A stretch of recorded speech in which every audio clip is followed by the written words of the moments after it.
بلکہ میں آپ کی خدمت میں عرض کروں گا کہ ہم نے الیکشن کے دوران یہ منظر بہت دیکھے کہ وہ لوگ جو ہاتھ چوم چوم کے گھسا دیتے ہیں ووٹ نہیں دیتے. تو اس لیے یہ ہاتھ چومنا کوئی ضروری نہیں ہے، لازمی نہیں ہے. آپ مصافحہ ضرور کریں. ہمارے اندر کوئی تکبر نہیں ہے، کوئی بڑائی نہیں ہے کہ ہم ہاتھ نہیں ملائیں گے، ہاتھ ملانے سے کوئی ہماری شان میں کمی ہو جائے گی. نہیں، ہاتھ ضرور ملائیں، لیکن وہ ہاتھ چومیے نہیں. یہ ذرا میری گزارش ہے. اور جب ہاتھ چومنے سے منع کرتا ہوں تو پاؤں چومنا تو بالکل صحیح نہیں. اور یہ بھی میں عرض کرتا چلوں کہ اگر آپ پاؤں چومیں گے تو دیکھنے والے کو سجدے کا گمان ہوگا. اور یہ ذہن میں رکھیے کہ سجدہ جو ہے وہ سوائے اللہ کے کسی کو جائز نہیں. اللہ کے سوا کسی کو سجدہ کرنا جائز نہیں. لوگ ہم پر الزام لگاتے ہیں کہ جی قبروں کی پوجا کرتے ہیں، یہ پیروں کو خدا مانتے ہیں، یہ غیر اللہ کی پرستش کرتے ہیں. میں پوری ذمہ داری کے ساتھ اس بڑے عظیم الشان اجتماع میں یہ اعلان کر رہا ہوں کہ ہم اہل سنت کے نزدیک اللہ کے سوا کسی کو سجدہ کرنا جائز نہیں. اگر اللہ کے سوا کسی کو سجدہ عبادت کرو گے تو یہ شرک ہے. اور اگر عبادت سمجھ کے نہیں بلکہ صرف تعظیم کے لیے، بڑائی کے لیے، عزت کے لیے کسی کو سجدہ کرو گے تو وہ بھی حرام ہے، اس کی بھی کوئی گنجائش نہیں. اور یہاں پر ایک بات اور میں عرض کرتا ہوں دوستوں کو کہ ہمارے اوپر لوگ اعتراض کرتے ہیں کہ جی یہ قبروں کی پوجا کرتے ہیں، پرستش کرتے ہیں، پیروں کو خدا مانتے ہیں.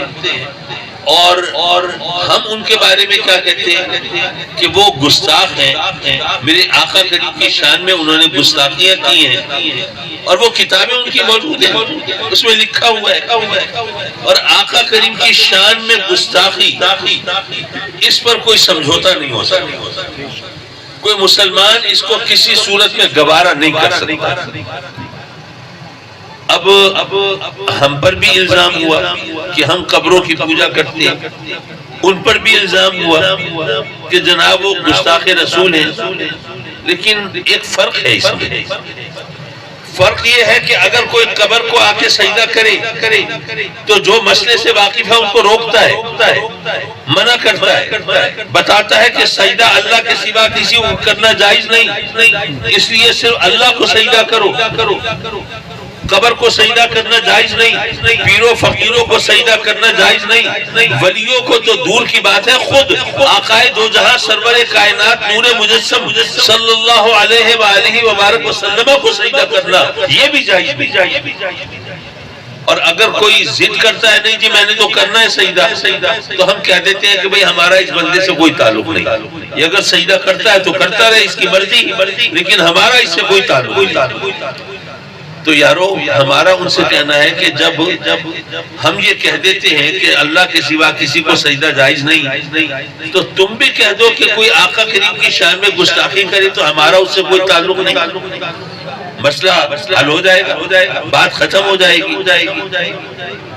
اور جو فرق ہے وہ ذرا سمجھنے کی کوشش کیجیے، بڑا دلچسپ ہے.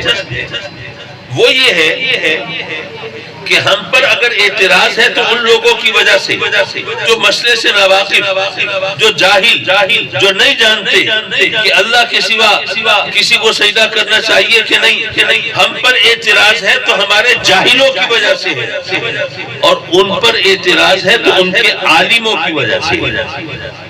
یہ فرق ہے، اس کو سمجھنا چاہیے.